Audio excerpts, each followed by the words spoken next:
Hello, எல்லோரும் எப்படி இருக்கீங்க? நல்லா இருக்கீங்க நம்புகிறேன். மழையெல்லாம் எப்படி இருக்குது? இந்த மழைக்கு ஏற்ற மாதிரி இதமாக ஒரு புதினா, டொமேட்டோ புதினா ஷோர்பா, அதாவது சூப்பு தாங்க, தக்காளி சூப்பு சூப்பராக இருக்கும். சிம்பிளாக எவ்வளோ சீக்கிரமாக பண்ணலான்னு பார்க்கலாமா? அதுக்காக 6 தக்காளி, 3 காஷ்மீரி சில்லி தான் எடுத்து வச்சுருக்கேன். உங்கள்கிட்ட மிளகாயா இல்லைன்னா பரவாயில்ல, நீங்கள் அரைச்சி வச்ச காஷ்மீரி சில்லி பவுடர் போட்டுருங்க, 1/2 டீஸ்பூன். ஏன்னா அது போட்டால் தான் கலர் நல்லாயிருக்கும். அப்புறம் இந்த மாதிரி ஒரு இப்படி பிடிச்சா இவ்வளோ ஒரு புதினா, ஒரு துண்டு இஞ்சி, ஒரு 3 பூண்டு, இதெல்லாம் இருக்கட்டும். நம்ம முதல்ல கடாய் அடுப்பில் வச்சுருக்கேன், சூடாகுது. அப்போது 1 டேபிள் ஸ்பூன் பட்டர் போட்டிருக்கேன். பட்டர் உருகி வரும்போது ஒரு 1/4 டீஸ்பூன் சீரகம், கூடவே 2 கிராம்பு, அப்புறம் ஒரு 8 மிளகு.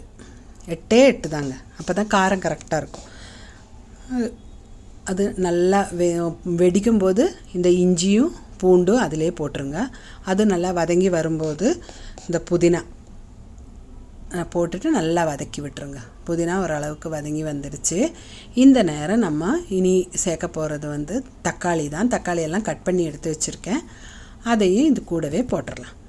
பாருங்கள், போட்டுட்டு நல்லா ஒரு 2-3 ட்ரிப்பு வதக்கி விட்டுட்டு நம்ம இதில் 2 டம்ளர் தண்ணி ஊற்றணும். தண்ணி ஊற்றிட்டு இந்த தக்காளி வேகிற வரைக்கும் நல்லா கொதிக்க விட்டுடலாம். கொதிக்கட்டும், இருக்கட்டும், மூடி வச்சிடலாம். இருக்கட்டும், ஒரு நல்லா கொதித்து அந்த தக்காளி வேகிற வரைக்கும் பார்க்கலாம். பாருங்கள், தக்காளியெல்லாம் நல்லா வெந்து வந்திருக்கு. தக்காளியை நம்ம எடுத்து பார்க்கும்போது பாருங்கள், அந்த சதையிலேருந்து தோல் விட்டு வர்ற மாதிரி ஆகணும். அது வரைக்கும் தான் வேகணும். இது நல்லா வெந்துருச்சு. இருக்கட்டும், இனி ஸ்டவ் ஆஃப் பண்ணிவிட்டு நம்ம இதை அரித்து எடுத்துக்கலாம். ஜூஸ் தனியாக, இந்த டொமேட்டோ அந்த சக்கை தனியாக எடுத்துக்கலாம். சக்கைன்னு சொல்ல முடியாது இப்போ, ஆனாலும் அது ஆறட்டும். ஆறின விட்டு இது மிக்ஸி ஜாரில் போட்டு ஒரு திரிச்சு எடுத்துக்கணும்.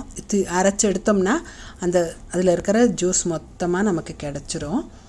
இருக்கட்டும், இது ஆறிடுச்சு. இனி இது மிக்ஸி ஜாரில் போட்டு அரைச்சி எடுத்துக்கலாம். கொஞ்சமாக இந்த தண்ணியை ஊற்றிக்கலாம், இல்லை நீங்கள் ஃப்ரெஷ்ஷாக புது தண்ணி வேணாலும் ஊற்றிக்கலாம், ஒன்றும் ப்ராப்ளம் இல்லை. எனக்கு நிறைய தேவைப்படலை, அதனால தான் அந்த தண்ணியை ஊற்றி அரைச்சி எடுத்துட்டேன். பாருங்கள், நல்லா அரைப்பட்டு வந்தாச்சு.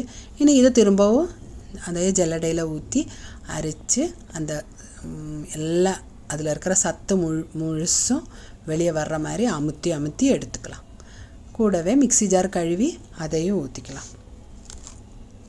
பாருங்கள், நல்லா அமுத்தி விட்டோம்னா நல்லா சத்தும் வந்துடும். பாருங்கள், எல்லாம் வந்தாச்சு. அது அடுப்பில் வச்சு கொதிக்க வச்சுருக்கேன். அது கூடவே இனி நான் ஒரு 1/2 டீஸ்பூன் சர்க்கரை ஒயிட் சுகர் தான் எடுத்திருக்கேன். கூடவே 1/2 டீஸ்பூன் அரரோட்டு மாவு தான் எடுத்திருக்கேன். நீங்கள் அரரோட்டு மாவு இல்லைன்னா கார்ன்ஃப்ளவரும் கூட எடுத்துக்கலாம். எடுத்து 1/2 டீஸ்பூன் இல்லை 1 டீஸ்பூனாக உங்களுக்கு எவ்வளோ தேவைப்படுதோ எடுத்துக்கலாம். 2 டேபிள் ஸ்பூன் தண்ணியெல்லாம் கலக்கி வச்சுருங்க. நான் ஏன் நிறையா போடலைன்னா, கொஞ்சம் ரொம்ப குழன்னு இருந்தால் தொண்டையில் எனக்கு ஒரு மாதிரியாக இருக்கும், எனக்கு பிடிக்காது. இந்த மாதிரி கொஞ்சம் லைட்டாக கலக்கி எடுத்தோம்னா நல்லாயிருக்கும். அது கலக்கி வச்சுருக்கேன். இனி உப்பும் போட்டு இந்த ஜூஸ் நல்லா கொதிக்கட்டும். நல்லா கொதித்து வரும்போது நம்ம இந்த கலக்கி வச்சுருக்கோம் இல்லையா, அதை அதில் ஊற்றிக்கலாம். பாருங்கள், நல்லா கொதித்து வந்தாச்சு. இனி நம்ம இந்த கலக்கி வச்சுருக்கிற இந்த அரரோட்டு மாவு கலக்கியது அதில் ஊற்றிடலாம். ஊற்றிட்டு இப்போ வேணால் உப்பு பத்தலைன்னா போட்டுக்கலாம். எனக்கு கரெக்டாக இருக்குது பார்த்தப்பா. அதனால் இனி இது ஊற்றிட்டு அப்புறம் கை விடாமல் கலக்கிட்டு இருக்கணும், இல்லைன்னா அடியில் போய் ஒட்டிக்கும். அது பார்த்துக்கோங்க. இனி இதில் நம்ம என்ன போடணும்னா, நம்ம சர்க்கரையும் போட்டாச்சு. எல்லாம் தக்காளியோட புளிப்பு சர்க்கரை போட்டதுனால எல்லாம் கரெக்டாக வந்திருக்கும். காரம் நம்ம 3 காஷ்மீரி சில்லியும் 8 மிளகும் தான் போட்டிருக்கோம். இனி கடைசியாக நம்ம என்ன பண்ணுறோம்னா, கொஞ்சம் ஃப்ரெஷ்ஷாக மிளகு நுணுக்கி போடணும்.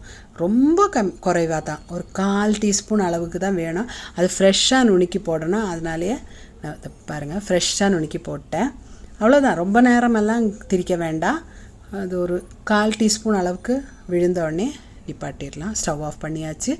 இனி இதை நம்ம சர்விங் பவுலுக்கு மாற்றிடலாம். பாருங்கள், சூப்பரான டொமேட்டோ புதினா ஷோர்பா.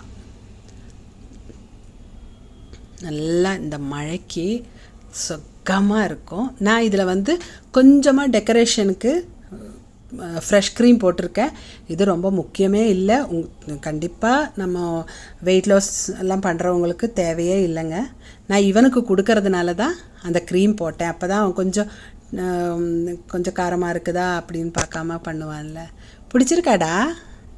அப்போ இன்னும் குடி. இப்போ எல்லோரும் இதே மாதிரி செஞ்சு பார்த்துட்டு எப்படி இருந்ததுன்னு கமெண்ட் பாக்ஸில் கமெண்ட் பண்ணுங்கள். அடுத்த வாரம் மீண்டும் சந்திக்கும் வரைக்கும் வணக்கம்.